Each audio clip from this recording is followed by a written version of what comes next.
नमस्कार आदाब दोस्तों। तो चलिए आज फिर हम आप लोगों के लिए लेकर आ गए हैं देश और दुनिया की तमाम ताजा बड़ी खबरें, ब्रेकिंग न्यूज हेडलाइंस, एक एक करके तमाम बड़ी खबरें आपके सामने रखेंगे। सबसे पहली और बड़ी खबर में हम आपको बताएंगे दोस्तों कि बीजेपी के अंदर भारी बगावत शुरू हो गई है। बीजेपी के दिग्गज नेता और सांसद ने अपनी ही पार्टी और मोदी सरकार के खिलाफ मोर्चा खोलते हुए बगावत की है। कौन से वो नेता, इसकी भी जानकारी देंगे। वहीं अगली बड़ी खबर में हम आपको बताएंगे दोस्तों कि लखीमपुर खीरी के अंदर किसानों के ऊपर कार कुचलने के बाद बीजेपी के एक सांसद का किसानों पर विवादित बयान सामने आया है। किसानों को लेकर के बीजेपी के नेता ने एक बहुत बेतुका बयान दिया है। क्या कुछ कहा है वो भी हम आपको सुनाएंगे। वहीं अगली बड़ी खबर में हम आपको बताएंगे दोस्तों देश के प्रधानमंत्री नरेंद्र मोदी का पुतला फूंकने पर 7 किसानों को गिरफ्तार कर लिया गया है। इसको लेकर के भी एक बड़ी खबर आ रही है, इसकी भी जानकारी देंगे। वहीं अगली बड़ी खबर में हम आपको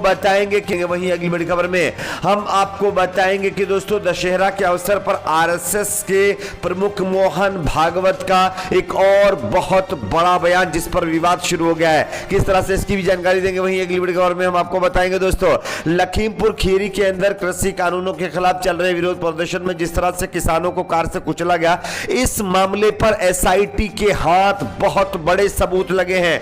यहां पर बीजेपी के नेता और उसके साथ उनके जो चमचे थे उनको लेकर के बड़ा खुलासा हुआ है, किस तरह से, इसकी भी जानकारी देंगे। वहीं अगली बड़ी खबर में हम आपको बताएंगे दोस्तों देश के पूर्व प्रधानमंत्री मनमोहन सिंह को लेकर के हॉस्पिटल से बड़ी खबर सामने आ रही है, क्या है, इसकी भी जानकारी देंगे। वहीं अगली बड़ी खबर में हम आपको बताएंगे दोस्तों अब शिवसेना ने बीजेपी और मोदी सरकार के खिलाफ मोर्चा खोलते हुए एक बहुत बड़ा जो है आंदोलन शुरू करने की धमकी दी है। क्या कुछ कहा है इस पर भी अपडेट देंगे। वहीं अगली बड़ी खबर में हम आपको बताएंगे दोस्तों गुजरात के अंदर मुसलमानों के खिलाफ एक बड़ी साजिश का खुलासा हुआ है, किस तरह से, इस पर भी जानकारी देंगे। उससे पहले छोटी सी रिक्वेस्ट करेंगे दोस्तों, इस वीडियो को बनाने में हमें बहुत मेहनत लगी, इसलिए प्लीज वीडियो को ज्यादा से ज्यादा लाइक करिए, शेयर करिए, चैनल को सब्सक्राइब जरूर कर लीजिए। बात करते हैं पहली और बड़ी खबर की। जैसा कि आप सभी जानते होंगे दोस्तों देश में मोदी सरकार जब से सत्ता में आई है तब से अर्थव्यवस्था का क्या हाल है, रोजगार का क्या हाल है और महंगाई का क्या हाल है, ये आप सभी लोग देख ही रहे होंगे। लेकिन अब इसी मामले को लेकर के भारतीय जनता पार्टी के नेता और राज्यसभा सांसद सुब्रमण्यम स्वामी ने अक्सर अपने विवाद बयानों की वजह से सुर्खियों में बने रहते हैं।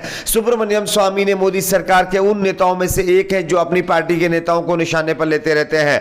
अब भाजपा सांसद सुब्रमण्यम स्वामी ने देश की अर्थव्यवस्था और विदेश नीति के मामले में केंद्र सरकार पर बड़ा हमला बोला है। उन्होंने कहा है कि विदेश नीति और अर्थव्यवस्था से जुड़े मुद्दों पर मोदी सरकार पूरी तरह से फेल साबित हुई है। इस मामले में भाजपा नेता सुब्रमण्यम स्वामी ने ट्विटर पर ट्वीट करते हुए लिखा है कि यह स्पष्ट हो गया कि मोदी सरकार अर्थव्यवस्था और विदेश नीति में विकास देने के मामले में असफल साबित हुई है। लद्दाख मामले में हमारी रक्षा नीति अब तक की सबसे बड़ी विफलता के रूप में नजर आ रही है। मैं मोदी सरकार की विफलताओं को रिसेट करने में मदद करने के लिए तैयार हूं, लेकिन इसमें अहंकार ही एक सबसे बड़ी बाधा आ रही है। यानी कि मोदी सरकार के ऊपर अहंकार का जो है एक बहुत बड़ा ब्लेम लगाते हुए सुब्रमण्यम स्वामी ने मोदी सरकार को अहंकारी बता दिया और इनकी विदेश नीति और देश में जो है एक तरह के विकास नीति को भी फेल बताते हुए बड़ा हमला बोला है। अब बात करते हैं अगली बड़ी खबर की। अगली बड़ी खबर आ रही दोस्तों लखीमपुर खीरी में जिस तरह से किसानों को कार से कुचला गया, उसके बाद अब बीजेपी के एक दिग्गज नेता और सांसद का किसानों पर विवादित बयान सामने आया है।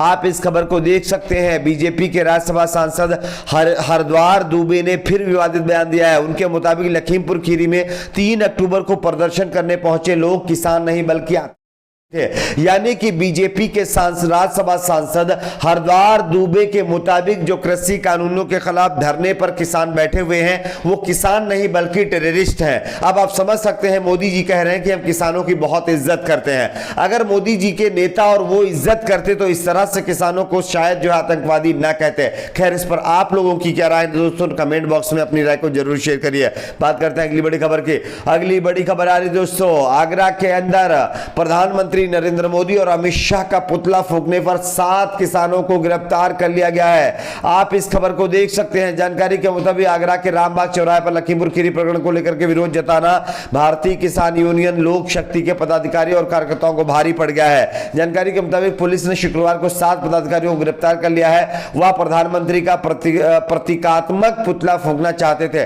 सभी के खिलाफ शांति भंग करने की कार्रवाई की गई है। तो कहीं ना कहीं जानकारी यह है कि दोस्तों आगरा के अंदर किसानों के ऊपर ये बड़ी कार्रवाई की गई है और 7 किसानों को डिटेन किया गया है। अब देखना यह है कि इस पर आगे क्या होता है। बात करते हैं अगली बड़ी खबर की। अगली बड़ी खबर आ रही है दोस्तों, आरएसएस प्रमुख मोहन भागवत का एक और बहुत बड़ा बयान जिस पर विवाद छिड़ गया। आप इस खबर को देख सकते हैं। राष्ट्रीय स्वयंसेवक संघ के सर संचालक मोहन भागवत ने देश की तेजी से बढ़ती जनसंख्या पर चिंता व्यक्त करते हुए और संसाधनों की उपलब्धता के साथ आगामी 50 साल को ध्यान में रखकर राष्ट्रीय जनसंख्या नीति की समीक्षा करने और उसका पुनः सूत्रीकरण करने का शुक्रवार को आह्वान किया है। उन्होंने सीमा पार से अवैध घुसपैठ पर लगाम लगाने और घुसपैठियों को नागरिकता का अधिकार हासिल करने एवं देश में जमीन खरीदने से रोकने के लिए राष्ट्रीय नागरिक पंजी यानी एनआरसी तैयार करने का भी आह्वान कर दिया है। यानी कि मोहन भागवत के मुताबिक अब देश में एनआरसी लागू होना चाहिए,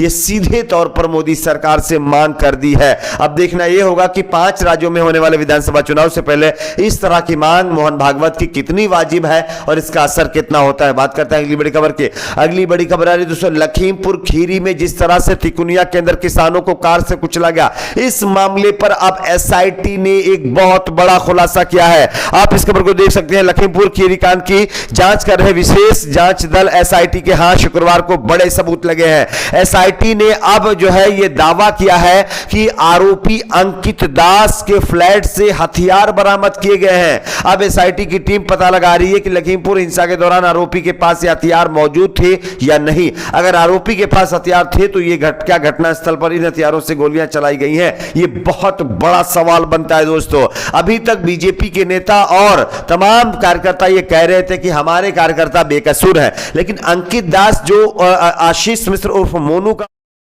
जो है दोस्त भी है और उसके साथ फॉर्च्यूनर गाड़ी भी चला रहा था, तो आप समझ सकते हैं कि उसके पास हथियार मिलना यह कितनी बड़ी बात है। बात करते हैं अगली बड़ी खबर की। अगली बड़ी खबर आ रही है देश के पूर्व प्रधानमंत्री मनमोहन सिंह को लेकर के बहुत अच्छी खबर। जानकारी के मुताबिक अब बताया जा रहा है कि पूर्व प्रधानमंत्री मनमोहन सिंह की तबीयत अब बेहद अच्छी होती जा रही है, उनकी सेहत में सुधार हो रहा है। लेकिन जिस तरह से लगातार सोशल मीडिया पर यह जो अफवाह फैलाई जा रही है कि वो अब इस दुनिया में नहीं रहे, ये पूरी तरह से कोरी अफवाह है दोस्तों, इस पर आप यकीन ना करें। हम सभी मनमोहन सिंह जी के लिए जो है उनके स्वस्थ के लिए और उनको स्वस्थ होने के लिए कामना करते हैं और दुआ करते हैं। बात करते हैं अगली बड़ी खबर की। अगली बड़ी खबर आ रही है दोस्तों, यहां पर शिवसेना ने मोदी सरकार के खिलाफ खोला मोर्चा। आप इस खबर को देख सकते हैं। दशहरा के मौके पर महाराष्ट्र के मुख्यमंत्री उद्धव ठाकरे ने फिर विरोधियों पर जमकर निशाना साधा। उन्होंने अपने पुराने साथी बीजेपी पर भी तंज कसा और संघ प्रमुख मोहन भागवत को भी अपने निशाने पर लिया है। कुछ समय से लगातार हिंदुत्व की बात कर रहे मोहन भागवत को लेकर उद्धव ठाकरे ने बड़ा बयान दे दिया है। उद्धव ठाकरे ने भागवत पर निशाना साधते हुए कहा है था कि इस बात पर, यानी कि कुछ दिन पहले ही मोहन भागवत ने कहा था कि इस बात पर किसी को शक नहीं होना चाहिए कि सभी देश में जो है एक ही पूर्वज थे। अब इसी बयान पर उद्धव ठाकरे ने संघ प्रमुख को लखीमपुर खीरी की हिंसा याद दिला दी है। उन्होंने कहा कि भागवत कहते हैं कि हम सभी के पूर्वज एक हैं, अगर ऐसा है तो यह बता दीजिए कि लखीमपुर में प्रदर्शन कर रहे किसानों के पूर्वज कौन है। इसके बाद उद्धव ने जो है बीजेपी पर तंज कसते हुए कहा है कि कुछ लोगों की सत्ता की भूख ड्रग्स एडिक्शन जैसी हो गई है। तो ये कहीं ना कहीं बड़ा बयान दिया। आपकी अपनी क्या राय नीचे कमेंट में बताइए। वीडियो को लाइक शेयर, चैनल को सब्सक्राइब जरूर करें।